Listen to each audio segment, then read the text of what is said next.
13.8 billion years ago, an infinitely dense, infinitely hot singularity exploded. After that, the universe was born. But since the concepts of time and space are defined by us, if we were to go all the way back to the very first moment of the Big Bang, what kind of scene will we see? Before we begin, we should understand the origin of this starting point. In fact, it was derived from Hubble's discovery that information is moving away from us in the universe. Space-time is expanding, and that's the basis for this conclusion. Astrophysicists believe that since the universe is expanding, that means the universe wasn't as big in the past as it is now. Hubble eventually concluded that in the distant past, all the galaxies in the universe were actually crammed together. Even atoms were the same. And this point where everything was crammed together is the beginning. And that's precisely the core of the Big Bang theory.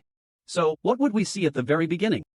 A multidimensional universe. Of all the conjectures, this is the most widely accepted. Before the beginning, it might have been like this, a state of coexisting multiverses. Some are forming, some have already reached a considerable scale. Of course, every universe has its own unique physical laws and characteristics. Take, for example, the speed of light. In the universe we humans currently inhabit, it's possible that in other universes it has its own specific value. These universes have 3 dimensions, 4 dimensions, and even higher dimensions, up to 11. They are independent of each other and do not interfere with one another. Each has its own system maintaining it. This is perhaps why we, as 3-dimensional beings, cannot comprehend the mysteries of the 4th dimension.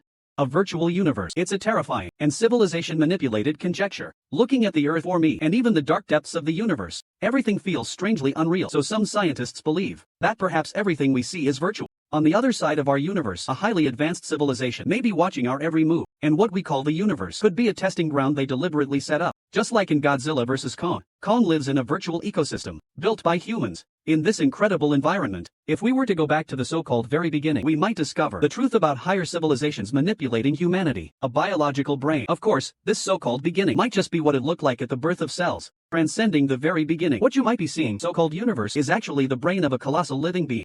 We are located inside its head. If you look at this being from God's perspective, it might just be a human. Although it's hard to believe, quite a few scientists are trying to prove the connection between them, like the striking similarities between planets and stars, cells, neurons, tissues, and galactic webs. So, if you go back to before the Big Bang, or to the very beginning, it could have been a cell growing inside a living organism, or a mutated bacterium. But for humans, it can only be considered tiny, indivisible part. The single universe theory posits that besides our own universe, there's only a void, with just a single strange point. It's as if you were in a vast ocean. Seeing a boundless scene like that, beyond the starting point, there's no such thing as time, or space.